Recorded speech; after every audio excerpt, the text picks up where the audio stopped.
Kalau sukses yang dapat penghargaan bupati. Bupati. Tapi kalau gagal yang dicerca pun Bupati. Anak-anak sekolah sama seniman kapan mulai bisa ini lagi, normal lagi nih Pak nih? Pas begitu sore kasih tahu isi saya negatif, anak saya negatif, saya yang positif. Ini bener enggak? Selamat pagi pendengar Radio Republik Indonesia Cirebon dan juga pemirsa RRI Net. Pagi hari ini bahagia sekali saya bisa berkesempatan datang ke rumah dinasnya Pak Bupati. Nah, gambar berikut ini akan saya berikan gambar Pak Bupati. Kita sapa dulu nih. Pak Bupati Cirebon, Dr. Andes Haji Imron Rosadi MAG. Assalamualaikum, selamat pagi. Waalaikumsalam warahmatullahi wabarakatuh. Selamat pagi. Apa kabar pagi hari ini? Alhamdulillah baik-baik. Ya. Jadi kalau pagi-pagi itu aktivitasnya apa aja nih Pak Bupati? Saya ini biasanya kalau tidur itu jam 12 biasanya. 12 malam? Jam 12, jam 11 gitu. Bapak kayak penyiar radio Pak, itu jam 12 malam. Jam setengah 5 bangun saya itu. Setengah 5 bangun, dari setengah 5 sudah sholat sunat, terus subuh, setelah itu kita ngaji. Kita perkirakan ya 1 juz atau setengah juz gitu. Rutin ya Pak? Ya rutin, setelah itu kita ngaji dengan tafsirnya. Itu kita perkirakan sampai jam 6 atau sampai setengah 7. Setelah itu saya olahraga. Olahraga, saya olahraga di dalam saja itu karena pakai lari di tempat itu. Itu. Jadi setelah itu, setelah itu baca-baca koran. Baca koran sampai nunggu keringat habis baru mandi. Iya. Jam 8 berangkat biasanya. Baru ke sana ke kantor. Ya, ke kantor. Wah, jadi pagi-pagi saja aktivitasnya sudah banyak lah ya Pak ya. Ya. Oke, jadi minuman favoritnya apa kalau pagi? Kalau saya minum tidak begitu apa yang favorit. Kopi? Ya kalau kopi ada, kopi nggak ada. Jadi gitu ya? Saya punya konsep hidup bahwa kita ini hidup jangan dipersulit oleh diri kita. Sepakat sendiri. Pak, sepakat. Jadi kita apapun kita yang penting kita ini ada minum. Nah, bahkan makan pun gitu saya. Makan saya didik sama keluarga juga dari dulu. Gak ada makan itu harus dengan apa. Makan ya apa yang makan ya ada yang ada di meja gitu ya. Kecuali kalau kita di rumah makan baru pilihan. Atau di orang hajat baru itu pilihan. Kalau ini ya kita enggak. Yang penting apa itu makan. Makan itu adalah asupan terhadap diri kita, yang penting bergizi, protein, udah gitu. Nah, yang jadi saya punya konsep itu makan itu enak dan enak sekali. Karena saya punya konsep ini, saya beberapa kali pergi haji, ternyata kata petugas di sana itu kita lihat orang Indonesia itu banyak yang sakit kalau haji. Apa masalahnya? Nah itu karena ternyata definisi makan. Nah, kebanyakan orang menganggap definisi makan itu adalah nasi. Nah, pada waktu itu kita tidak dikasih makan kan oleh pemerintah. Kalau sekarang kan sudah dikasih makan. Kalau dulu kan cuma di Madinah aja. Kalau sekarang kan semua di Armina dikasih makan, di Mekah. Nah kalau dulu kan enggak. Jadi orang biasa yang liwat apa segala macam sih. Sedangkan ibadah terus menerus ininya kurang, jadi sakit. Setelah itu saya ngerubah. Yang penting makan itu asupan. Nah, halalan toyiban. Oke. Pak Bupati, ini gak kerasa ya kita sudah masuk 1 tahun lebih lah, kurang lebih lah 1 tahun di masa pandemi, masa yang tidak pernah kita bayangkan sebelumnya. Gitu. Saya yakin Pak Bupati punya catatan lah setahun ini menghadapi COVID. Apalagi di awal-awal kan Pak Bupati masih sendiri itu. Itu seperti apa tuh Pak? Jadi kita menghadapi COVID ini kita banyak masalah, banyak juga hambatan. Karena faktor dari penyakitnya sendiri, karakter penyakitnya sendiri. Yang kedua kita menangani COVID ini harus merubah mindset, culture set masyarakat. Itu yang paling susah. Nah, kenapa itu? Karena COVID ini 19 ini paling beda dengan penyakit yang lain. Kalau penyakit yang lain, orang kena sakit itu merasa dirinya sakit. Ya. Gitu. Jadi dengan sendirinya nggak diperintah pun dia akan cari dokter. Betul. Dengan kesadarannya ke rumah sakit. Ini kita banyak. Karena saya sudah pernah kena. Oke. Ya, katanya kena itu ada ciri-cirinya. Saya tidak ada. Sama sekali. Sama sekali. Ternyata OTG, orang tanpa gejala. Gitu. Cuma kita lalu di kamar terus karena saya ada rasa kasihan terhadap orang lain. Kalau kitanya tidak sadar, untuk apa? Karena kita merasa saya nggak sakit. Ya. Nah, tapi kita kasihan terhadap orang yang nanti dekat dengan saya. Makanya saya dengan kesadaran saya nutup diri setengah bulan di kamar. Oke. Bagian itu saya ingin elaborasi di bagian kedua, Pak. Tahan dulu, Pak. Kalau bagian karena kita juga sempat prihatin nih dengar Bapak kemarin sempat positif juga, tapi alhamdulillah. Nah, ini juga pendengar dan pemirsa, mungkin bagi Anda yang menonton siaran ini di channel YouTube kami, kenapa kami tidak menggunakan masker? Kami tetap menjaga protokol kesehatan sejak tadi datang dari depan, dari petugas, kemudian hari ini semua peralatan kami didisinfektan dan kami dengan jarak yang aman untuk bisa berdiskusi berdua. Kita lanjutkan Pak Bupati. Ya. Jadi tadi saya sempat menyinggung di awal Pak Bupati kan bekerja sendiri nih. Kalau sekarang selamat Pak, udah ada pendampingnya Pak. Awal-awal apa rasanya Pak memimpin sebuah daerah, Cirebon ini sangat luas tapi Bapak harus bekerja sendiri? Pertama kita sendiri kena sistem, ya, karena kita mengangkat orang kedua itu ada sistem. Oke. Jadi sistem yang dilalui ini kita harus ngikuti sistem. Maka kami sudah ngikuti sistem dan sekarang kita sudah kemarin batnya tanggal 10. Itu udah sendiri. Memang kita mimpin sendirian sangat capek. Karena kita Kabupaten Cirebon ini kabupaten yang luas ya. Desanya ada 412 dan kelurahannya 12, kecamatannya ada 40. Tuh. Yang penduduknya juga 2 juta lebih.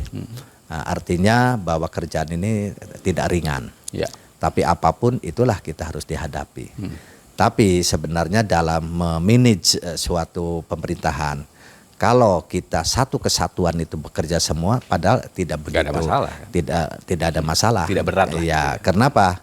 Karena sebenarnya kesuksesan itu di satu daerah ada 3 faktor. Oke. Pertama pimpinannya, bupatinya yang mempunyai misi-misinya. Yang kedua para birokratnya. Menjalankan visi misi itu, tahu tupoksinya. Nah, jadi dia akan menjalankan itu. Yang ketiga masyarakatnya. Jadi sebenarnya kalau bupati tidak usah harus kita turun-turun segala macam, tapi harus mempunyai konsep dalam membangun. Lalu kini konsep ini pembangunan ini jalan PUPR, jalan ini. Nah, kalau semuanya satu kesatuan itu akan bisa sukses. Nah, jadi sukses itu adalah kesuksesan bersama. Nah, jadi kesuksesan bersama. Cuma nantinya bupati itulah yang di depan. Betul. Kalau sukses yang dapat penghargaan bupati. Tapi kalau gagal yang dicerca pun Bupati. Padahal itu tinggal laku para kepala dinas. Oke. Gitu. Dan Pak Bupati saya yakin sudah tahu resikonya lah. Makanya mau jadi bupati. Pak, 2 kameramen saya ini warga Bapak ini. Dua-duanya KTP-nya juga Kabupaten Cirebon, Pak. Dan Cirebon itu kan luas sekali, Pak. Luas sekali. Bagaimana Bapak bisa memastikan, memberikan garansi kepada rakyat Bapak bahwa Bapak bisa memberikan yang terbaik untuk mereka dalam semua hal? Ya. Jadi kami pertama harus tahu dulu konsep potensi yang ada. Jadi dan yang kedua potensi baik potensi luar, potensi kita di dalam. Jadi bagaimana potensi alam kita, terus apapun potensi masyarakat kita. Nah yang kedua hambatan. Nah, kalau kita bisa menggali hambatan dan potensi, kita akan tahu. Gagal pun akan tahu. Gitu. Oh ini tidak akan tercapai nih. Nah, misalkan kita, ini kenapa banjir? Kita tahu apa sebabnya banjir. Kalau banjir itu sebabnya tidak ditangani, akan banjir terus. Nah itulah kita. Jadi kalau konsepnya udah tahu, saya bagaimana tahun depan bisa nggak banjir nggak? Nggak bisa, tetap banjir. Kenapa? Nah itulah karena alam ini kita yang harus ngolah. Innallaha la yughayyiru ma biqaumin hatta yughayyiru ma bi anfusihim. Allah tidak akan merubah orang Cirebon. Tapi kalau orang Cirebonnya sendiri tidak merubah. Nah, rubahlah itu. Nah, harus dengan ilmu. Harus dengan ilmu. Bagaimana supaya nggak banjir, bagaimana supaya sawah ini makmur. Nah, konsepnya ilmunya apa? Gimana? Nah, makanya kami ingin kesatuan bahkan saya di sini tiap kepada masyarakat silakan. Kita diskusi apa segala macam. Tadi pun kita dengan ada dinas sosial kita, kenapa kok ini kita ada masalah? Jadi kami sebagai bupati welcome terhadap konsep-konsep apapun. Saya di Pendopo sering diskusi anak-anak baik itu dari mahasiswa dan intelektual. Bahkan saya kepada para intelektual, sok silakan apa konsepnya. Karena konsep negara ataupun daerah kalau ingin makmur, rakyatnya juga ingin maju dan ingin adem ayem tentrem, ada 4 konsep. Oke. Satu. Pertama, ilmunya para ulama dan cendekiawan. Nah, ulama dan cendekiawan ilmunya. Nah, yang kedua adalah dermawannya para agnia. Jadi orang-orang kaya itu jangan medit. Nah, karena harta, jabatan, anak itu adalah cobaan. Cuma kena titipan oleh kita. Jadi kita jangan medit. Nah, karena ada hak-hak. Jangan orang miskin yang harus minta. Nah, tidak usah harus minta. Kitanya sadar. Orang kayanya yang harus ngasih. Nah, yang ketiga doanya para fakir miskin. Doanya para fakir miskin. Karena doanya para fakir miskin ini yang diijabah. Yang keempat, adilnya para pemimpin. Itu ada di Bapak. Nah, iya, itu. adilnya para pemimpin. Pak, ini kita kembali ke COVID nih, Pak nih. Ya. Kalau kita ngomong COVID itu nggak jauh dari prokes, orang harus pakai masker, jaga jarak, cuci tangan, 5M apalagi sekarang ya Pak ya. Apa namanya? Secara umum lah catatan Bapak yang Bapak miliki, masyarakat kita paling sulit melakukan apa sih dari prokes itu? Nah, ini karena yang paling sulit kita harus tahu merubah mindset dan kultur set itu paling susah. Ada 2 hal yang harus merubah mindset kultur set itu akan sukses. Ada 2 jurusnya, rumusnya. Pertama, mengerti dengan ilmu. Yang kedua, sadar. Punya ilmu, ngerti, gitu harus gini, kalau nggak sadar, Allah apa-apaan. Nggak ada. Susah. Gitu ya? Makanya harus ngerti dan ilmu. Kalaupun dia sadar tapi dia tidak ngerti ilmunya, menganggapnya bohongan. Karena penyakit COVID ini penyakit unik. Karena kita tahu orang yang kena penyakit biasanya merasa sakit. Ini mah enggak. Ini mah enggak. Sama sekali ya. Sama sekali. Makanya tidak sedikit orang itu. Tadi aja saya ngobrol sama salah satu orang yang tokoh. Pak, sudah COVID Pak jangan ditakut-takuti. Itu Pak bohong. Mana buktinya naik turun. Karena merasa saya katanya sudah pernah saya kena katanya. Saya sampai di isolasi. Tapi saya merasa enggak kok ini. Baik-baik aja. Baik-baik aja. Buktinya saya sudah negatif, sehat. Wah kayaknya. Nah itulah kalau ini terus beredar akan membawa pengaruh terhadap dan lain. Sepanjang itu terjadi maka jangan harap prokes bisa diterapkan oleh masyarakat. Nah makanya pemerintah itu memberikan warning kepada masyarakat kita supaya terhindar tadinya 3M sekarang itu 5M. Itu ya, kita mencuci tangan, pakai masker, menjaga jarak dan kita menghindari kerumunan dan juga kita mengurangi mobilisasi kalau nggak penting-penting banget. Nah, kita harus mengikuti pemerintah karena tidak ada yang namanya pemerintah itu menjerumuskan rakyat. Pasti. Nah, hal yang semacam ini dari mana? Hasil dari kajian orang-orang ahli dalam bidang virus ini. Kami tidak ngerti dalam virus ini. Kita percayakan ke mereka ya. Percaya, makanya kita harus percaya pada ahlinya. Kalau agama kepada kiai, pada ustadz. Kalau model virus ini ya harus kepada ahlinya yang ahli virus. Nah mereka cuma mengatakan bahwa virus ini diantaranya supaya jangan kena 5M tadi. Baik. Nanti kita lanjutkan lagi Pak. Ini kalau kita lama-lama ngobrol kopi jadi dingin Pak. Kita harus istirahat dulu. Pemirsa dan juga pendengar jangan kemana-mana, tetaplah di RRI Cirebon. RRI mempersembahkan RRI Playgo. RRI Playgo adalah aplikasi resmi Radio Republik Indonesia. Dengan satu sentuhan, Anda bisa mengakses Pro 3, Suara Identitas Keindonesiaan. Voice of Indonesia. Channel 5. RRI Radio untuk mengakses jaringan RRI Radio Pro 1, Pro 2, Pro 4. RRI Net. Tonton apa yang Anda dengar. RRI Online. RRI 30 Detik. Beyond. RRI Max. Editorial. Semua layanan ini bisa Anda dapatkan hanya dengan satu aplikasi, RRI Playgo. Sebaiknya Anda tahu bagaimana menjaga diri dan keluarga dari virus corona dengan gerakan masyarakat hidup sehat. Caranya, yang pertama, makan makanan bergizi yang seimbang. Kedua, rajin olahraga dan istirahat yang cukup. Ketiga, cuci tangan pakai sabun dengan air mengalir. Yang keempat, jagalah kebersihan lingkungan. Yang kelima, tidak merokok. Keenam, gunakan masker bila batuk atau tutup mulut dengan lengan atas bagian dalam. Yang ketujuh, minum air putih 8 gelas per hari. Yang kedelapan, makan makanan yang dimasak secara sempurna. Dan jangan makan dari daging hewan yang berpotensi menularkan. Kesembilan, bila demam dan sesak nafas, segera ke fasilitas kesehatan. Dan yang ke-10, jangan lupa berdoa untuk diberi kesehatan. Pendengar RRI dan juga pemirsa RRI Net, kita lanjutkan kembali. Saya masih bertamu di rumah dinasnya Pak Bupati Cirebon, Pak Haji Imron Rosyadi. Dan pagi ini kita akan lanjutkan kembali nih obrolan kita yang mudah-mudahan saya yakin bisa bermanfaat, terutama bagi Anda masyarakat Kabupaten Cirebon yang belum pernah dengar keluhannya Pak Bupati gitu ya. Nah, pagi hari ini kita akan dengarkan nih. Pak, kalau ini mah pertanyaan titipan, Pak. Ya. Anak-anak sekolah sama seniman kapan mulai bisa ini lagi, normal lagi nih Pak nih?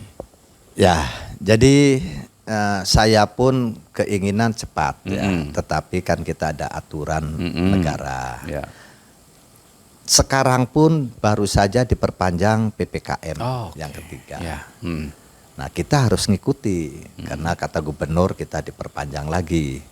Walaupun sekarang bahwa Kabupaten Cirebon itu hijau sekarang. Sudah level hijau, tadinya merah, terus oranye, sekarang hijau. Tetapi dari gubernur, dari sana Jawa Barat bahwa kita harus mengadakan PPKM diperpanjang. Ya kita ngikuti. Itu ngikuti, maka masyarakat harus sabar aja. Ya. Gitu. Jadi kita nanti nunggu pemerintah itu memerintahkan berdasarkan pandangan atau kajian. Gitu. Ya kita ngikuti saja. Sabar dulu aja lah. Sabar ya. dulu. Kalau sudah waktunya mah pasti dibolehin semua juga ya Pak ya. Iya. Yang penting kita sehat dulu lah. Sehat yang penting. Pak, ini selain ngadepin COVID, Bapak juga ngadepin banjir nih Pak nih. Iya. Beberapa daerah kemarin juga sempat tergenang juga dan lain sebagainya. Ini jadi kalau sampai hari ini fokusnya apa nih Pak kalau soal bencana? Jadi soal bencana kita sudah ada suatu dinas yang menangani bencana yaitu BPBD, Badan Penanggulangan Bencana Daerah. Kita ini di Cirebon akan menghadapi masalah yang sudah terbiasa yaitu banjir. Dan kalau kemarau itu adalah kekeringan. Ya. Karena kita adalah Cirebon yang ada di ujung, ya, di ujung dan faktornya banyak itu banjir. Misalkan faktor ini bahwa kata orang ahli banjir ini karena adanya penyempitan sungai-sungai, sungai-sungai dan pendangkalan. Jadi air itu tidak tertampung, gitu, sehingga lalu melimpas. Dan karena masyarakatnya tidak bersahabat dengan alam, gitu. Jadi alam itu murka. Ya. Nah bahkan banjir ini bukan saja Cirebon, sekarang hampir se-Jawa Barat itu kita kena banjir yang terutama daerah di bawah yang di datar. Kalau yang di gunung biasanya longsor, itu Sumedang longsor. Sekarang Indramayu, Cirebon, bahkan kota, itu Subang. Sekarang Jakarta pun banjir. Tidak usah kita saling nyalain kayak Jakarta kena Bogor. Iya, Kata Bogor iya. apa-apaan. Itu kan. Kapan mau selesai kalau begitu ya? Nah, kita itu.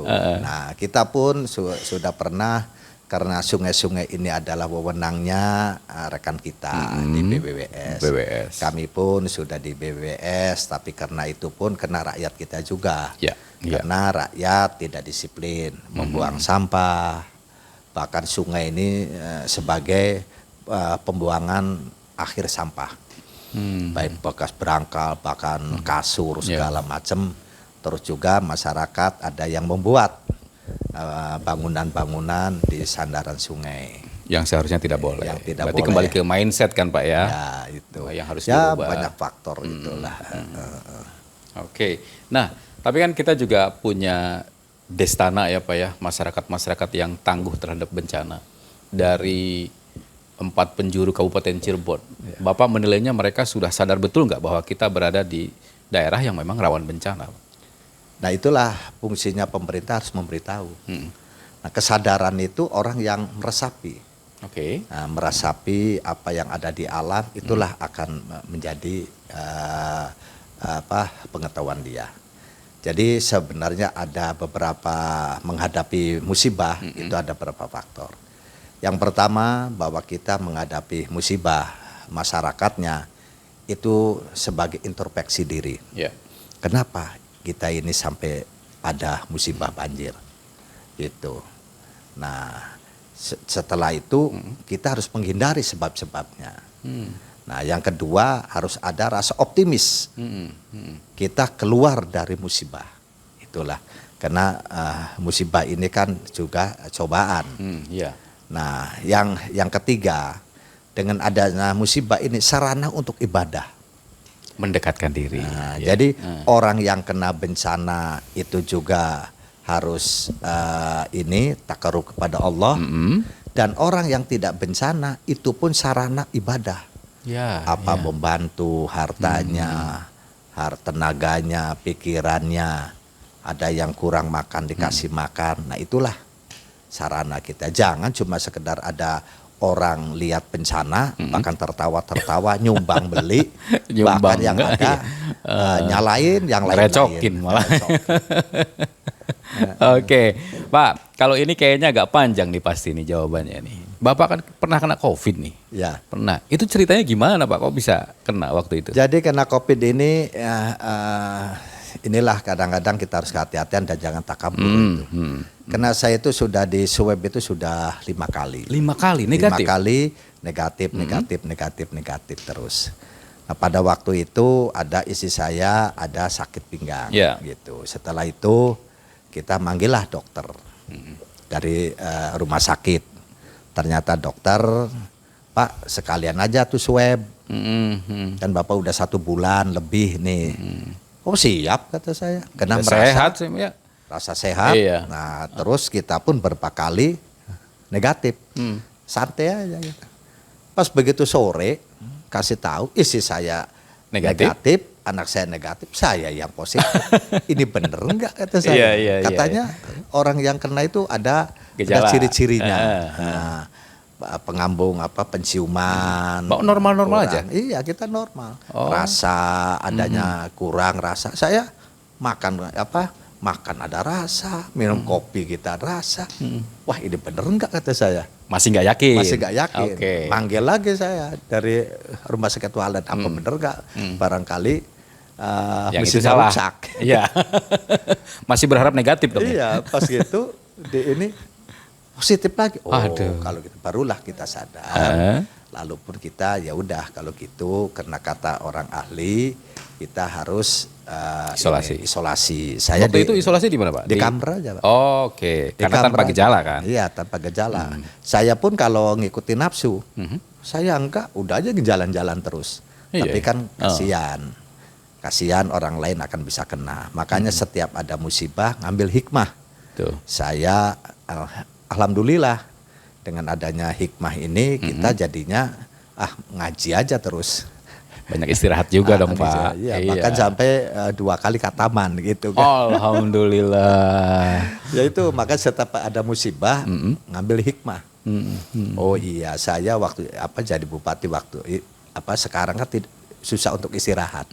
Banyak tamu segala macam. Sekarang tamu juga pada takut. Jadi tidak ada tamu kan. Saya nggak takut Pak. Ini kita semua yang di sini nggak ada Kalau nggak ada sekarang yang takut, udah sehat sehat. Oke, tapi gimana nih Pak? Kalau tipsnya dari Bapak supaya menjaga, karena kan Bapak udah pernah ya. Saya belum, jangan sampai ya Pak nih, jangan sampai. Ini tipsnya dari Bapak gimana nih Pak? Jadi kita mengikuti 5M tadi. Setelah kita ngikuti, ternyata kita tetap kena. Misalkan orang kan ada lengahnya saja, ada lengah. Lalu kita jangan panik. Jangan panik nomor satu. Jangan panik. Oh kita ini kena, ya udah. Ternyata kata orang ahli, COVID ini kalau kita badannya sehat, jangan khawatir. COVID-nya sendiri akan mati. Kalah sama iya, kitanya. Nah, makanya hati itu harus di-manage. Ya. Hati itu. Jadi kita kena musibah apalagi COVID, jangan grogi, bahkan jangan stres segala macam. Enjoy aja saya. Nah itulah. Jadi hati ini harus di-manage. Karena kata orang-orang ahli, COVID ini tidak akan jadi masalah apabila kita badannya sehat. Gitu. Jadi bahkan COVID-nya sendiri 14 hari akan mati. Jadi kita ya santai-santai aja. Dilewati aja gitu ya. Dilewati aja, enjoy aja. Nggak pusing, nggak apa gitu. Tapi kan berapa hari itu Pak? 14 hari ya? 14 hari. 14 hari nggak ketemu siapa-siapa? Enggak. Istri, anak? Enggak, dari jauh-jauhan aja. Bahkan saya pun harus ini. Orang yang ngasih makan saya, yang pegawai saya. Begitu ada saya, dianya pintunya dibuka langsung piringnya. Masa sih Pak? Dimasukin Masa gitu sih? kan. Ya, serius Pak? Karena takut. Ya kita, makanya kita jangan nyalain orang. Iya. Kitanya harus ngerti. Oh dia kurang begitu tahu. Makanya pas dia mau kirim, tok, saya tahu saya masuk ke WC. Oh. Nah jadi jangan lalu ada di masalah kalau saya bupati kok gitu-gitu banget. Dilecehkan. Tandain Pak orangnya Pak. Malah yang ada tambah pusing kita. Iya. Orang dia nggak tahu, dia bagus, berarti dia takut kan. Betul. Nah kitanya sendiri lalu begitu dia ada tok, kitanya masuk. Nah jadi kita tahu, ada yang mau antar. Pintu kita tidak dikunci. Kalau mulai 5:30 nggak dikunci. Begitu dia ininya dibuka. Gitu. Asalnya kan kita tutup terus. Iya. Ini jadi hordengnya kita buka. Jadi ya tok kita masuk ke tempat mandi. Jadi dianya kan bisa beres-beres, bisa apa. Setelah itu kita lihat dari jauh sudah keluar, baru saya keluar. Jadi masalah itu jangan dicari-cari. Sepakat. Jadi kita menyelesaikan masalah tanpa masalah. Betul.